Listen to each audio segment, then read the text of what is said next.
Government కానీ కేంద్ర government కానీ మేము చేసేది నిరసన ఉద్యమం చేస్తున్నాం. ప్రజెంట్ ఎక్కడ మేము ఎవరి మీద దాడులు చేయలేదు.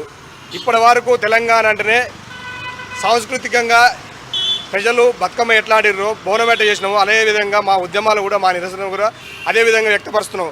కానీ ఇక్కడ మార్వాడి వాళ్ళు రెచ్చగొట్టే మాటలు మాట్లాడుతున్నారు. అయినా మేము ఇక్కడ కూడా ఎక్కడ మేము రెచ్చగొట్టి మాట్లాడతలేము.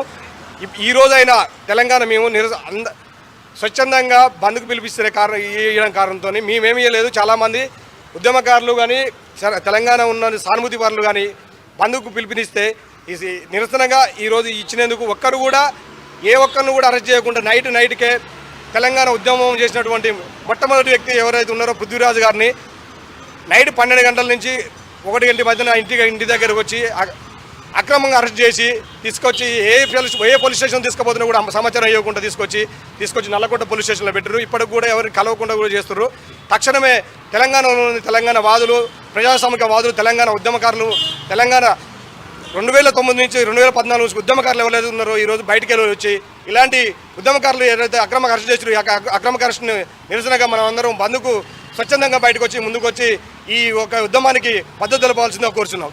కానీ ఇక్కడ మార్వాడీస్ పైన విద్వేషపూరితటువంటి వ్యాఖ్యలు చేస్తున్నారు, అందుకు తీవ్రంగా ఖండిస్తున్నారు. మార్వాడీలు మాకేమన్నా వాళ్ళకి లావాదేవీలు ఉన్నాయండి. మేము రాజకీయ నాయకులమా? మేము తెలంగాణ కోసం పోరాటం చేసినాం. ఇవాళ తెలంగాణ ఉనికోన కోసం పోరాటం చేసినాం కదా. తెలంగాణ అస్తిత్వం కోసం మేము మా పోరాటం కదా. మేమన్నా రాజకీయాలు చేస్తున్నావా లేకపోతే వాళ్ళ వెంబడే షాపులు పెట్టుకొని తిరుగుతున్నావా? వాళ్ళకి మాకేమన్నా షాపులో పంచాయతీ ఉందా? ఏం లేదు కదా. మా మీదే కదా దాడులు చేసేది. ఒక్క దాడి చేసినా మేము తిరుగుబాటు జరగలేదు. ఆల్రెడీ ఒక 10-15 ఏళ్ల నుంచి కూడా వీళ్ళ ఆధిపత్యము, వీళ్ళ ఎక్కడైతే తెలంగాణ నీళ్లు వాడుకుంటుర్రో భూమి వాడుకుంటుర్రో ఇక్కడ ప్రజలు పన్నులతో డబ్బులతోని జీరో మాల్ తీసుకొచ్చి అమ్ముతుర్రో వాటి మీద మేము గత ఎవరికెవరికి స్వచ్ఛందంగా చేసినాము కాబట్టి బయటికి రాలే. ఇక్కడ ఈరోజు ఇది ముదిరింది. ఇంకా పెద్ద ఎత్తున ఉద్యమాలు చేసి ఇక్కడ ఉన్న మేము ఏమంటున్నామంటే మేము వెళ్ళిపోమని చెప్పట్లేదు, గో బ్యాక్ అని చెప్పట్లేదు. కేవలం మీరు ఎంతమంది ఉన్నారో మీరు వాటికి ఉండండి, కొత్త వాళ్ళని తీసుకురాకండి. ఇక్కడ స్థానికులకు 80% ఉద్యోగాలు ఇవ్వండి అని చెప్పినాం. వాళ్ళు ఆ సమాధానం చెప్పకుండా మాకు దాడులు చేస్తాం, మా ఇంట్లో ఉంటాం, మేము పారిపోము అని మాట్లాడితే ఊరుకోం కదా. తెలంగాణ రక్తం ఎవరిని మేము ఉద్యమాలు చేయడం కొత్త కాదు. వాళ్ళకు ఇప్పటికైనా నేర్చుకోండి. తెలంగాణ సంస్కృతి అంటే మీరు తాగుబోతుల సంస్కృతి అని చెప్తున్నారు. మీరు తెలంగాణలో మీరు ఉండదలుచుకుర్రా మీరు పోదలుచుకుర్రా? మీరు ముందు ఆ పని చెప్పండి. ఇంకోటి ఎవరైనా మాట్లాడితే మీ యాదవ్లో మీ హిందులో ఈ ఉద్యమానికి హిందూ ఉద్యమానికి సంబంధం ఏముందండి? వీళ్ళు ఇక్కడ మోసం చేస్తున్నారు. ఈ మోసం వారి కట్టాలని మేము మాట్లాడుతున్నాం. తెలంగాణలో మీద దాడి చేస్తున్నామని మాట్లాడుతున్నాం. దీనికి హిందుత్వాన్ని పూస్తున్నారు కొంతమంది. ఈ హిందుత్వం కాదు, మేము హిందువులమే. నా పేరు యాదవ్, బొల్క వెంకట యాదవ్. మేము హిందువులమే. మేము హిందువుల కోసం మేము పొద్దున్న లేసే పూజలు చేసేటోళ్ళమే. మాకు హిందువులతో మేము హిందువుల జాటికి ఇక్కడ పంచాయతీ అంతా హిందువులు ముస్లిం పంచాయతీ కాదు. ఎవరైనా రోహింగ్యాలు ఉంటే తరిమి కొట్టవలసింది బీజేపీ పార్టీ, తరిమి కొట్టవలసింది కాంగ్రెస్ పార్టీ. ఈ పార్టీలు నిలదీయండి మీకు దమ్ముండే. రోహింగ్యాలని గో బ్యాక్ అంటాం. రోహింగ్యాలని ఎవరైతే భారతదేశానికి అపక్రమం వలస వచ్చిన వాళ్ళందరినీ గో బ్యాక్ అనవలసిందే. తెలంగాణ మీద ఎవరైతే పెత్తనం చేస్తున్నారో వాళ్ళని కూడా మీరు గో బ్యాక్ అనవలసిందే. తెలంగాణ మీద ఎవడు ఆధిపత్యం చేయని అవసరం లేదు. తెలంగాణలో మీరు వచ్చి బతకడానికి మాకు అభ్యంతరం లేదు. కానీ 80% ఉద్యోగాలు మీ దాంట్లో ఇవ్వండి అని మా యొక్క విన్నపం. అంటే మొదటగా ఈ దాడి మొత్తం కూడా ఒక వ్యక్తి పైన మార్వాడీస్ దాడి చేయడంతో ఈ విషయం అనేది ఎంటైర్ తెలంగాణగా మారింది. నిన్న ఆ వ్యక్తి క్షమాపణ కోరారు, ఇంతటితో వదిలేయాలి, ఇది కమ్యూనిటీ ఇష్యూగా మారుతుందని ఆయన అబ్బాయి అంటారు కదండి. మేము వ్యక్తి కోసం కాదంటలే కదా. మీరు స్వయంగా మీరు పోయి మీరు సామాన్యంగా పోయి వాళ్ళ షాపుల దగ్గర పోండి. నారుమూల గ్రామాలలో ఇంతకుముందు డిఫరెంట్ షావుకారులు కానీ వాళ్ళు కానీ షాపులు పట్టుకుని బతుకుతుండే. ఇవాళ ఆ సిచ్యువేషన్ లేదు ఊళ్ళల్లో. తెలంగాణలో నిరుద్యోగం అట్లే ఉన్నది. తెలంగాణలో నిరుద్యోగం ఎవరెవరు కొంతమంది వ్యాపారాలు చేసుకుని బతుకుతామంటే వాళ్ళకి వ్యాపారాలు లేకుండా చేస్తారు. ఇక్కడ వీళ్ళు ఏంటంటే హోల్సేల్ వీళ్ళే, మ్యానుఫ్యాక్చరింగ్ వీళ్ళే, రిటైల్ వీళ్ళే. మిగతా వాళ్ళు ఏం చేసుకోవద్దా అది మా యొక్క వినపం. ఇంకోటి ఏంటంటే వీళ్ళు ఇక్కడ ఉండి ఇక్కడ ఖర్చు పెడుతులేరు ఏమంటూ తీసుకుపోయి మళ్ళీ అక్కడ రాజస్థాను, గుజరాత్ అక్కడ వీళ్ళు ఆస్తులు పెంచుకుంటారు. తెలంగాణలో మీరు పెట్టుబడులు పెట్టినప్పుడు తెలంగాణ ప్రజలకు మీరు ఎంప్లాయ్మెంట్ ఇవ్వాల్సిందే. తెలంగాణలో ఖచ్చితంగా మీరు హోల్సేల్ పెట్టుకోండి. రిటైల్ తెలంగాణ ప్రజలకు ఇవ్వండి. షాపులు కూడా తెలంగాణ ప్రజలకు కూడా మీరు వచ్చి అదే రేట్లకు మీరు ఇవ్వాలి. మీరు జీరో మాలో అమ్మొద్దని మీకు జీఎస్టీ కట్టాలని గవర్నమెంట్ కూడా ఆదాయం రావాలని మేము చెప్తున్నాం. అరెస్ట్ పైన ఏమంటారు? ఇది కేవలం ఇటువంటి మార్వాడీల పైన చేస్తున్న ఉద్యమాన్ని అణిచివేయడం కోసమే బంద్కు పిలిపివ్వని వ్యక్తిని అరెస్టు చేయడం అప్రజాస్వామికము. అంతేకాకుండా ఈరోజు భారతదేశంలోనే కాకుండా తెలంగాణ రాష్ట్రంలోనే అతిపెద్ద మార్కెట్ అయిన బేగం బజార్కు పోయి చూస్తే మార్వాడీలు తెలంగాణ ప్రభుత్వానికి ఎంత ముంచుతున్నారు అనేది తెలుస్తుంది. ఒక ఉదాహరణకు తీసుకుంటే ఒక ఆటోలో 10 లక్షల రూపాయల సరుకు పోతుంటుంది. 10 లక్షల రూపాయల సరుకు పోతుంటే కేవలం దానికి బిల్లు ఉండేది 1 లక్ష రూపాయలకే.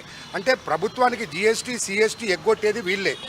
ఇంకోటి ఏంటంటే వీళ్ళు హిందూ ముసుగు వేసుకొని డూప్లికేట్ వ్యాపారాలు చేస్తూ నిజమైన నాణ్యతమైన సరుకులు అమ్మే వాళ్ళ మీద తక్కువ ధరకు అమ్ముతూ నాణ్యమైన సరుకులు అమ్మకుండా తక్కువ ధరకు అమ్ముతూ ఇక్కడ లోకల్ వ్యాపారులను దెబ్బతీస్తున్నారు.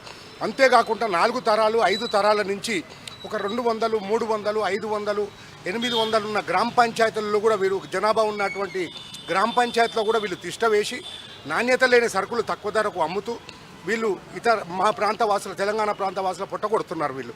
అందుకోసమనే వీళ్ళ వ్యాపారాల మీద మా వ్యతిరేకం. అంటే తెలంగాణ వాసులు కూడా వేరే రాష్ట్రాలకు వెళ్ళి సెటిల్ అయ్యారు, ఇక్కడికి వచ్చిన సెటిల్ అయిన వాళ్ళని ఎందుకు ఇలా అంటున్నారు అంటూ కూడా అనేక మంది ప్రశ్నిస్తున్నారు. ఏం సమాధానం చెప్తారు?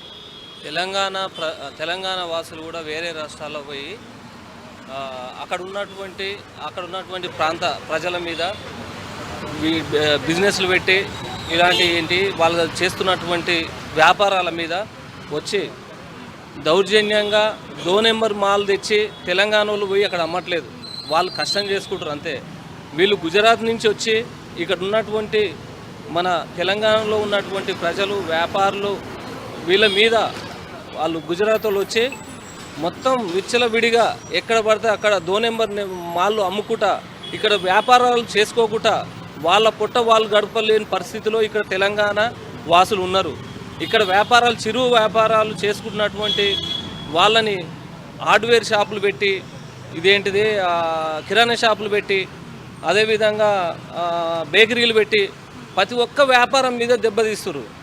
ఎందుకంటే ఇక్కడ ఉన్నోళ్ళు ఏంటంటే ఇక్కడ ఉన్న పరిస్థితులు మన తెలంగాణ మనం కొట్లాడి తెచ్చుకున్నాము, మనం అందరం తెలంగాణలో ఉన్నట్టు వాళ్ళు అందరూ మంచిగా బతకాలని అనుకున్నారు. కానీ వాళ్ళు వచ్చిన తర్వాత మొత్తము ఎక్కడ వ్యాపారాల మీద దెబ్బపడుతూ చాలా ఇబ్బందులకు గురై వాళ్ళ రెంట్లు వాళ్ళు కట్టుకోలేని పరిస్థితి, వాళ్ళ పిల్లల చదువులు వాళ్ళు చదువుకోలేని పరిస్థితి, కోమట్లు కావచ్చు ఇంకా ఎవరైనా సరే చిరు వ్యాపారాల మీద విపరీతంగా దెబ్బ అయితే పడుతున్నదండి. అంటే ఈ విషయం అనేది పార్కింగ్ విషయంలో మొదటగా ఇది ఆద్యం పోసుకున్నది. ఒక 2 వ్యక్తులు చేసినటువంటి దాడితోని ఇటు మార్వాడీస్ కమ్యూనిటీ మొత్తం కూడా బ్లేమ్ చేయడం కరెక్ట్ కాదని అంటున్నారు. అంటే ఇద్దరని కాదండి, చాలా చోట్ల జరుగుతున్నాయి. కాకుండా అదొక సిచ్యువేషన్ మాత్రం బయటకు వచ్చింది.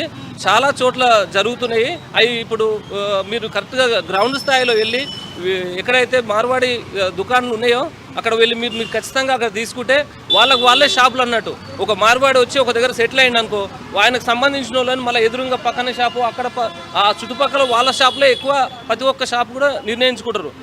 నిర్ణయించుకొని వాళ్ళు గట్టిగా ఎవరైనా వచ్చినా కానీ వాళ్ళకు ఎదురుదాడి చేసి వాళ్ళని భయపట్టించి భయభ్రాంతులకు గురి చేసి వీళ్ళ దగ్గర డబ్బులతో చుట్టుపక్కల ఉన్న వాళ్ళందరినీ మేనేజ్ చేస్తూ అక్కడ దౌర్జన్యంగా వ్యాపారాలు జరుగుతున్నాయండి. విద్యార్థి సంఘాల నేతల తరఫున ముందు కార్యాచరణ ఏ విధంగా ఉండబోతుంది ఈ మార్వాడీస్ ఉద్యమం పైన? ఖచ్చితంగా జరుగుతుందండి. ప్రతి ఒక్క సంఘాల అధ్యక్షులు కానీ సంఘానికి సంబంధించిన వాళ్ళు కానీ యువకులు కానీ విద్యార్థులు కానీ ప్రతి ఒక్కరు కూడా పోరాటాలు అనేది కొత్త కాదు, ఖచ్చితంగా చేస్తారు. తెలంగాణ ఉద్యమంలో అందరం పనిచేసినాము. ఖచ్చితంగా మేమందరం కూడా దీనికి సంబంధించినటువంటి ఖచ్చితంగా మేమందరం పోరాడి దానికి మాత్రం పరిష్కరించే విధంగా ప్రయత్నానికి ముందుకు అందరం పోవాలి మనం. కాబట్టి పృథ్వీరాజ్ గారిని అన్యాయంగా అక్రమంగా రాత్రి 12 గంటలకు అరెస్ట్ చేయడము చాలా ఇది వాళ్ళు గెలుపుకున్న విషయమే ఇది. ఎందుకంటే ఆయన నిజాయితీగా నిఖారసంగా గతంలో ఇప్పటి వరకు కూడా నీతిగా నిజాయితీగా పనిచేస్తున్నటువంటి పృథ్వీరాజ్ గారు యాదవ్ ఆయన ఎప్పుడైనా కానీ అన్యాయం ఎక్కడ జరిగితే ఆయన ముందు నుండి పనిచేస్తాడు. కాబట్టి ఆయనను మాత్రం రాత్రి 12 గంటలకు అరెస్ట్ చేయడం అనేది చాలా వీళ్ళు చేసుకున్నటువంటి ఈ ప్రభుత్వం చేసుకున్నటువంటి దానికి అంతకంటే ఎక్కువ చెల్లించుకుంటారు. ఎందుకంటే అది అన్యాయం అండి. ప్రతి ఒక్కరు కూడా చూస్తున్నారు, తెలంగాణ ప్రజలు కూడా. కొంతమంది మార్వాడీస్ కమ్యూనిటీ పైన విద్వేషపూరిత వ్యాఖ్యలు చేసినట్టు కూడా నిన్న ఒకవైపు అగర్వాల్ కమ్యూనిటీ నుండి డీజీపీ కూడా ఫిర్యాదు చేశారు. ఏమంటారు? ఇప్పుడు నైటు మా నాయకుడిని